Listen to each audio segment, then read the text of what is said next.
You've heard people making thousands selling digital products online, but where do you start? This is your step-by-step free course on how to create, launch, and sell your first digital product, even if you've got zero experience. Step 1. Choose a niche that solves a problem.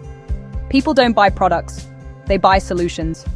Think of your skills, your passions, or something you've learned that others want to know. That's your goldmine. Digital products come in many forms: ebooks, templates, courses, Notion dashboards, printables, and more. Start simple. Choose a product that's easy for you to make and valuable for your audience.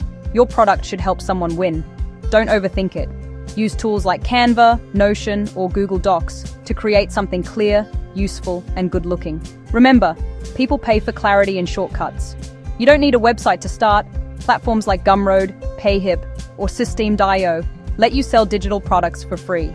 Upload your file, write a short description, and boom, your store is live.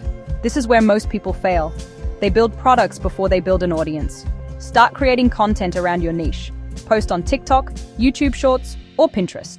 Teach a little, sell a lot. When you launch, don't just post and pray. Create urgency. Offer a launch discount or free bonus for the first 10 buyers. Make it exciting. People buy energy, not just information. Once you make your first sale, it's time to scale. Automate with email sequences, bundle products, and reinvest in ads or better tools. The goal? Turn your product into a system that pays you 24/7. This is your free crash course to start your digital income journey. If you're serious about making money online, subscribe to WealthWise Media, where we turn your skills into digital wealth.